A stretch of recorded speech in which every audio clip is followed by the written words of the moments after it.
बायजूस ने 6 जून को कर्ज देने वाली कंपनियों के खिलाफ कानूनी मामला दाखिल किया। इसमें कंपनियों पर बायजूस को नुकसान पहुंचाने की कोशिशों का आरोप लगाया गया है। साथ ही बायजूस ने लोन पर $4 करोड़ का इंटरेस्ट भी नहीं चुकाया है। उसने कहा है कि उसने इंटरेस्ट का पेमेंट रोक दिया है क्योंकि टर्म लोन बी का मामला अब कोर्ट में है। इसके कुछ ही दिन बाद बायजूस के 3 डायरेक्टर्स ने इस्तीफे दे दिए।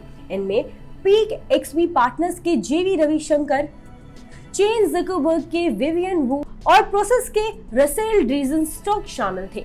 बायजूस इंडिया का सबसे बड़ा वैल्यूएशन वाला स्टार्टअप है। ये दुनिया की सबसे मूल्यवान एडटेक कंपनी भी है।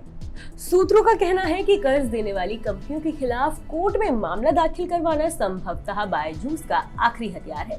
कंपनी के चलाने के तरीकों को लेकर पिछले कई महीनों से टकराव की स्थिति बनी हुई थी। बताया जाता है कि बोर्ड के सदस्य अपनी जिम्मेदारी से भी बचना चाहते थे। इंडिया में कंपनी से जुड़े कानूनों में बोर्ड के डायरेक्टर्स की काफी ज्यादा जिम्मेदारी होती है। बता दें कि अब तक बायजूस ने फाइनेंशियल ईयर 2021 से 22 के अपने रिजल्ट भी पेश नहीं किए हैं। रिजल्ट घोषित करने में एक सीमा से ज्यादा देर होने पर कंपनी के डायरेक्टर्स पर जुर्माना लगाया जाता है। इससे कंपनी के डायरेक्टर्स की छवि को भी बहुत नुकसान पहुंचता है। मनी कंट्रोल ने बायजूस के डायरेक्टर की कथित नाराजगी और उनके संभावित इस्तीफे के बारे में सवाल पूछे थे।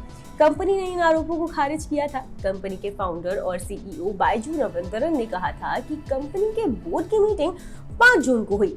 इसमें कंपनी की यूनिट आकाश एजुकेशनल सर्विसेज का आईपीओ लाने के प्रस्ताव को मंजूरी दी गई थी। लेकिन कहा जाता है ना कि जहां धुआं उठता है वहां आग भी होती है।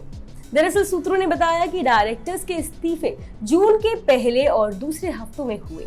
इस बारे में कंपनी के करीब 50% शेयर होल्डर्स को 18 जून को बताया गया। बायजूस के इन खबरों को खारिज करने के बाद निवेश करने वाली कंपनियों ने 23 जून को अलग से बयान जारी किए। पिछले 1 साल से बायजूस के बोर्ड के स्वतंत्र निदेशक कंपनी के कामकाज को लेकर पारदर्शिता बढ़ाने की मांग कर रहे थे। बताया जाता है कि रविंदरन की कोशिश ज्यादातर फैसले खुद लेने की होती है।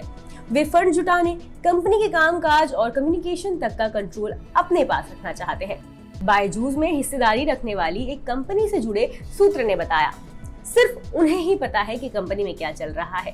उनसे शायद ही कभी सवाल पूछे जाते हैं। इसकी वजह यह है कि उन्होंने $22 अरब का बड़ा बिजनेस खड़ा किया है, जिसमें कई कंपनियां शामिल हैं। लोन देने वाली कंपनियों की चिंता दूर करने के मामले में रविंदरन ने कभी बोर्ड के सदस्यों के साथ सहयोग नहीं किया। स्टॉक मार्केट, बिजनेस, बैंकिंग और पर्सनल फाइनेंसिंग से जुड़ी हर खबर के लिए सब्सक्राइब कीजिए मनी कंट्रोल हिंदी के यूट्यूब चैनल को। साथ ही साथ बेल आइकन भी जरूर दबाएं ताकि अगली वीडियो का नोटिफिकेशन आपसे मिस ना हो। इसके अलावा आप हमें फेसबुक, इंस्टाग्राम और ट्विटर पर भी फॉलो कर सकते हैं।